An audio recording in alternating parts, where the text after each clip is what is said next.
Ellas son estudiantes de la carrera son terapeutas respiratorias, ¿verdad? En licenciatura.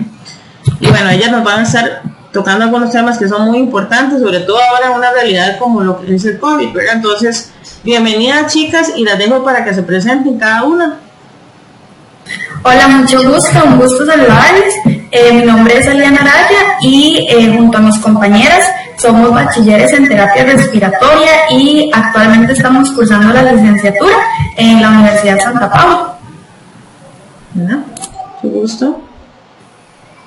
Mucho gusto, mi nombre es Alejandra Rojas. El día de hoy vamos a hablarles sobre un tema muy importante que es el asma. Entonces, para que todos nos cuidemos y muchas gracias a todos por acompañarnos. Gracias, Alejandra. Bueno, mucho gusto, mi nombre es Cristel, al igual que mis compañeras, hoy vamos a estarles acerca del asma, entonces espero que sea de gran provecho para todos ustedes y muchísimas gracias por ti.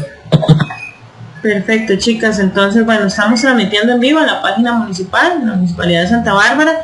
Igual para las personas que nos están viendo en vivo, nos pueden dejar sus mensajitos, sus dudas, y yo las voy a estar leyendo para que las chicas nos ayuden un poco de un tema tan interesante como es. Todos hemos escuchado del asma y escuchamos gente que dice soy asmática, pero o es alergia o realmente qué es, ¿verdad? Entonces es un tema muy interesante el día de hoy, así que chicas, siéntense ustedes como en casa, desde a partir de hoy hasta la primera semana de diciembre creo que vamos a estar con ustedes, así que si gustan comenzamos con el tema.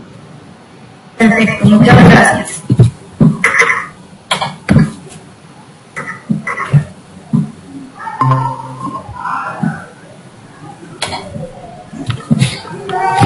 Bueno, para empezar con el tema sobre el asma, primero les queremos contar un poco sobre lo que es en sí la terapia respiratoria. ¿Sí están viendo la presentación? Sí. Okay, sí. Entonces, bueno, si gusta pasar. La terapia respiratoria es una especialidad, es una parte de las ciencias de la salud que lo que se encarga es como dar intervención, dar diagnóstico y posterior una terapia a los pacientes que presentan enfermedades en su sistema respiratorio, ya sean agudas, o sea que se dan de un pronto a otro, o crónicas.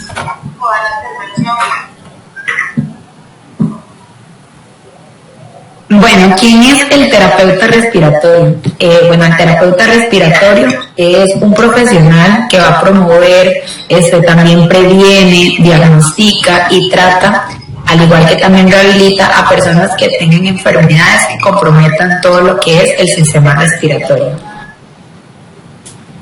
Ahora ya entrando en el tema del asma, ¿qué es el asma? Todo el mundo, como dijo ella, todo el mundo dice que es el asma, pero nadie sabe realmente qué es lo que conlleva tener asma. El asma es un problema inflamatorio, una enfermedad crónica. ¿Qué significa? Que nunca se va a quitar. Si usted tiene asma, toda la vida va a seguir teniendo asma, aunque esté controlada, pero siempre va a ser asmático porque es crónico.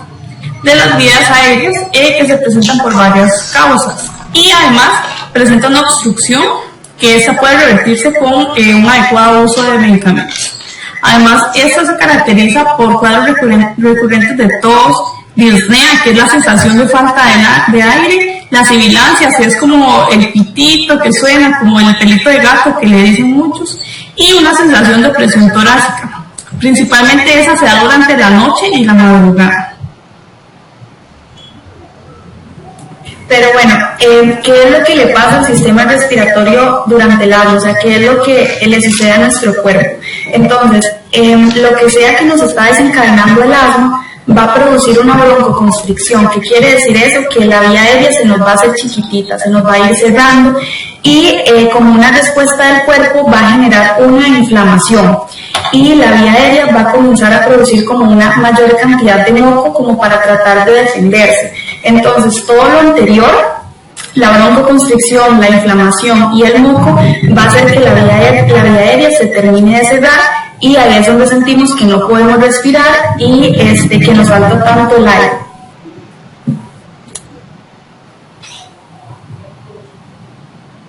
Bueno, los factores de riesgo para llegar a desencadenar asma Pueden ser factores genéticos. ¿Qué quiere decir esto? Que tal vez la madre, el padre, un abuelito o alguien en la familia es asmático, hay probabilidades de que uno también lo sea. Alergias, las personas obesas también pueden llegar a desencadenar asma. Factores ambientales como el aire contaminado, infecciones y algunas alteraciones anatómicas. Ahora bien, los desencadenantes, ¿qué me va a provocar la crisis? Pueden ser factores como el estrés, factores emocionales, puede ser la exposición a sustancias irritantes que nos pueden irritar las vías aéreas y nos puede provocar una crisis de asma.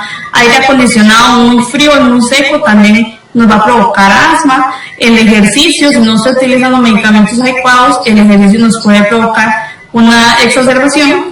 Y además sustancias como el polen, los ácaros, la caspa, el humo del cigarro, una contaminación del aire, el aire tan contaminado nos puede provocar el asma y el moho también. ¿Cómo podemos clasificar el asma? Porque bueno, podemos tener asma, pero también podemos tener de diferentes formas. No todas las personas tienen como el mismo tipo de asma. Entonces, bueno, tenemos el asma alérgica, que como vimos antes en los desencadenantes, puede ser, por ejemplo, el polvo me genera como una alergia y la alergia me va a llevar a asma. El asma no alérgica, que puede ser, por ejemplo, por estrés. El asma de inicio tardío, que esto es más que todo las personas cuando ya son adultos, ya son grandes, pues les dicen que tiene asma. También asma con limitación del flujo aéreo y asma con obesidad.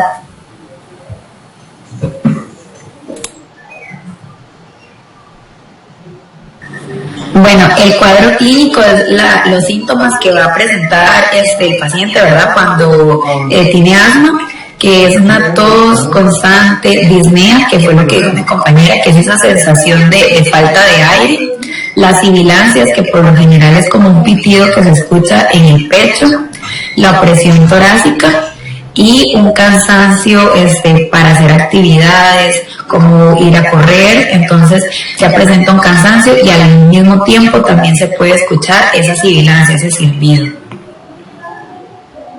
Ahora bien, el asma en niños a diferencia de los adultos, se va a diagnosticar usualmente por las sibilancias, por esos pititos que les decimos, y por la tos, que nos van a aumentar cuando ellos estén jugando, llorando o se estén riendo. Además, si tiene un pariente de primer grado con asma y tienes antecedentes de asma alérgica, puede provocarnos que tenga asma, porque son factores de riesgo. Y usualmente se conoce como asma pediátrica cuando son niños menores de 5 años. Ahora bien, los medicamentos más comunes que una vez diagnosticado asma pues van a dar a las personas están los medicamentos de rescate y los medicamentos para mantener el asma. Entonces, este azul que vemos al lado izquierdo es el salbutamol. Esa es la famosa bombita que es de rescate. Cuando sentimos que nos va a dar asma, ya empezamos a tener mucha tos, utilizamos este medicamento. Y el de la derecha es la declametasona, que es un medicamento que se utiliza siempre, es para mantener bajo control el asma. Entonces, aunque no tenga síntomas, aunque la persona lleve muchos días o muchos meses sin tener asma, no quiere decir que tiene que dejarlo de usar, porque este medicamento es el que le está ayudando a no tener crisis. Estos son los principales que se utilizan y los que recetan los médicos. Y bueno, la cámara espaciadora, esta se utiliza, es como en niños menores y adultos mayores que no sean capaces de realizar una coordinación con la respiración y el medicamento del que habló mi compañera. Entonces, se coloca la cámara espaciadora y las famosas bombitas que fueron las anteriores que se enseñaron, para que el medicamento no se pierda. Entonces, es muy común utilizarlas en las personas que no puedan seguir lo que ya les mencioné, ¿verdad? Que no puedan coordinar una respiración con la entrega del medicamento. Entonces esto, el fin de esta cámara espaciadora es que el medicamento no se pierda y pueda llegar bien a las vías aéreas. Ahora bien, cuando tenemos que ir a un centro médico, emergencias o un hospital, cuando tenemos cianosis central, ¿qué significa eso? Que los deditos se nos ponen azules, los labios se nos ponen azules y nos falta mucho el aire. Insuficiencia respiratoria, esa falta de aire impresionante, debemos ir al hospital. Cuando tenemos ese pitido en el pecho persistente, que son las sibilancias, es una señal de que tenemos que ir al hospital. Además, que no tengamos demasiada dificultad para realizar actividades diarias, cansancio extremo, sin dar respuesta a los medicamentos con una buena técnica y tener una tos que nos provoque a vomitar. Son signos de alerta que nos indica que debemos de ir al centro de emergencias. Ahora bien, la educación y la prevención a la población es básicamente el tratamiento del asma. O sea, si bien se le da a las personas medicamentos, se les dice cómo utilizar los dispositivos y más, si la persona no cuenta con una adecuada educación sobre la enfermedad, pues no va a saber qué es lo que tiene que hacer en esos momentos, de qué trata su enfermedad y cómo la puede controlar. Entonces, lo primero que hay que saber es que el asma es una enfermedad que, si bien no tiene cura, se puede mantener bajo control. O sea, ser diagnosticado con asma, pues es una enfermedad crónica, pero se puede controlar. Hay muchas maneras de controlarlo. También la educación al paciente asmático y a su familia, como les dije, es la base de todo tratamiento. También, sumado a eso, hay que llevar un estilo de vida saludable, un correcto uso de los dispositivos y los medicamentos, los dos juntos, porque si utilizamos bien los medicamentos, pero tal vez la cámara espaciadora no, pues todo el medicamento se nos va a perder. Y esto lo que va a hacer es como evitar que tengamos que estar yendo a los hospitales, a emergencias, porque nos dio una crisis asmática.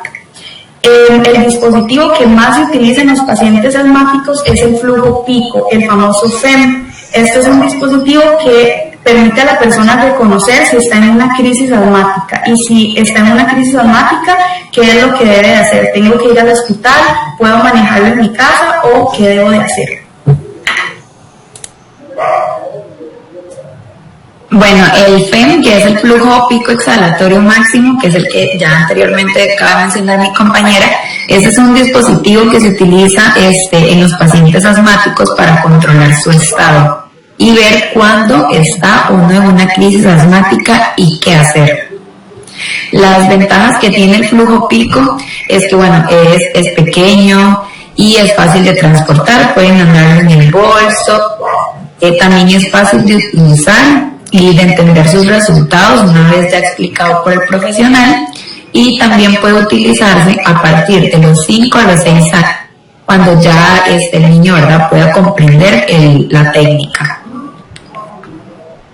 Ahora bien, la técnica correcta para la medición es que el paciente debe estar de pie o sentado, tiene que estar en una posición recta y va a colocar el indicador del dispositivo en cero. Además va a sujetar el dispositivo a la altura de la boca y realizar una inspiración máxima. Se coloca el dispositivo y hacen correcto sello de los labios para que no se escape el aire, y va a soplar de una forma explosiva, rápida y fuerte. Además va a revisar cuál fue el valor que indicó el dispositivo y lo va a apuntar. Este procedimiento se realiza 2 veces más, o sea, 3 veces se tiene que realizar, y se va a anotar el valor más alto de los 3 para posteriormente hacer una prueba, un promedio para saber cuándo el paciente va a tener crisis o no. Esto que vemos en pantalla es la tabla de referencias o el diario del asmático. Entonces, básicamente el FEM se puede utilizar como de 2 maneras. Usualmente el que más se utiliza es con la tabla de referencias, porque es muy difícil que veamos a los pacientes de manera seguida. Entonces, lo que se hace con la tabla de referencias es que con la edad del paciente, la talla y el sexo se va a sacar una marca, un valor. Entonces, por ejemplo, si su valor es de 300, se le va a hacer al paciente pues como un semáforo. Entonces, de ahí, si no me equivoco, más adelante se les habla de eso.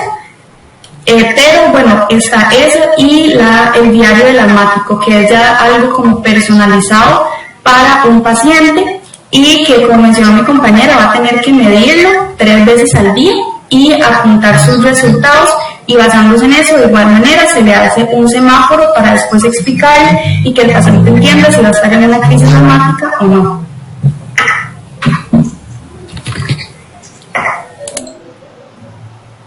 Y bueno, ese es el famoso semáforo, ¿verdad? Que esto se saca de acuerdo a los resultados que haya dado en la tabla anterior que les enseñó mi compañera. De acuerdo al porcentaje que tenga o a lo que haya hecho el paciente en ese día, él va a ver ese semáforo y va a ver en qué estado se encuentra. Entonces, tiene una zona roja, una zona amarilla y una zona verde. En la zona roja, esta es una zona que va a ser de peligro, por lo que un resultado aquí es un signo ya de alarma para el paciente, porque sugiere que está entrando en una crisis asmática.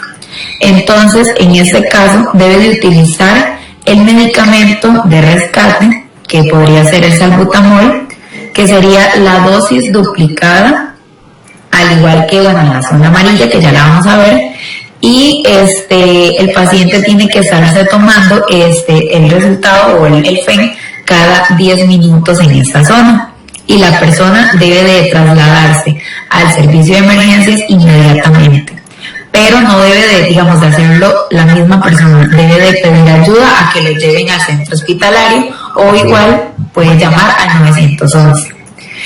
La zona amarilla, en este es un resultado que es como que puede indicar un episodio o una crisis de asma, pero todavía no tan grave como en la zona roja, lo cual temporalmente. Debe utilizarse en este caso el medicamento de rescate, que es duplicar la dosis del medicamento que está tomando. Por ejemplo, el medicamento le había dicho, el médico le había dicho que tiene que realizarse 2 puff, y entonces el medicamento de rescate sería el doble de eso, o sea, serían 4 puff. Y esto debe de realizarlo, y una vez posteriormente, pasan 20 minutos, debe de volverse a tomar el FEN para volver a ver los resultados y ver en qué zona se encuentra. Si una vez que ya no se encuentra en la zona amarilla, no debe de utilizar el medicamento de rescate. Luego, la zona verde, esa es la zona que significa que el asma se encuentra estable, controlado, y por lo general no van a haber síntomas de asma. Entonces aquí debe de aplicarse el medicamento como lo indicó el médico normalmente, y evitar exponerse a factores desencadenantes en el asma, como lo son el polvo, los ácaros, el aire frío, etc.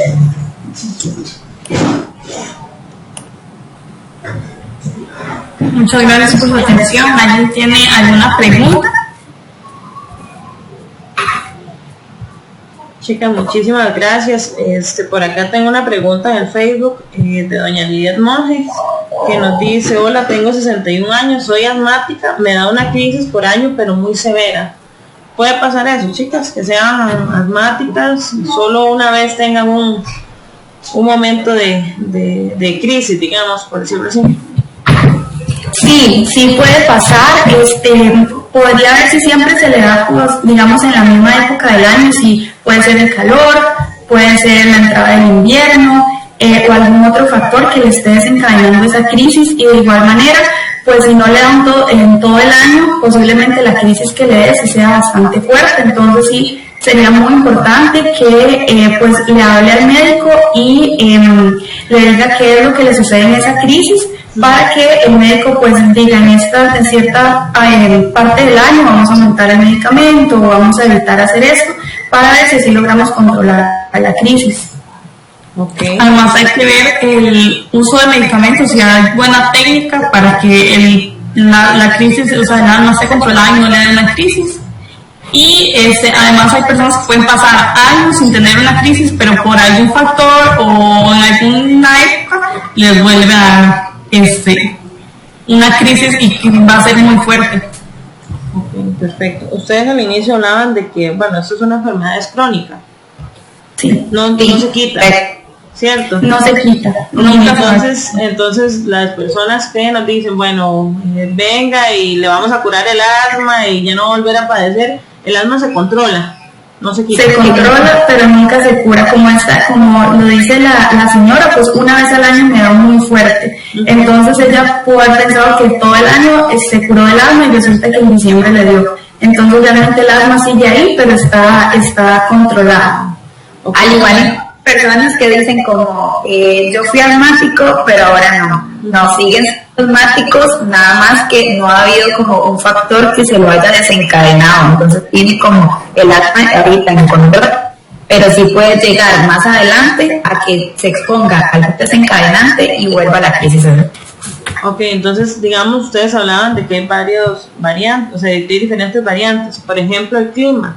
Entonces digamos que yo vivo en Punta Arenas y no tengo asma, no soy asmática, pero me pasé a vivir a Coronado y el frío me da terrible y ahora sí soy asmática. O sea, eso simplemente es el que lo desencadena, pero asmática siempre fui. Exactamente, y ese puede ser el asma de inicio tardío, como decíamos, una clasificación, que tal vez su cuerpo estaba tan acostumbrado al calor que al entrar al frío la reacción del cuerpo simplemente fue como cerrar las vías aéreas y desencadenar el asma. Okay. Super. Igual hay personas que dicen, no, yo cuando estaba chiquitillo fui asmático, pero ya no, pero probablemente tal vez entrando a la etapa del adulto mayor y así se le vuelve a desencadenar crisis, entonces es crónica totalmente.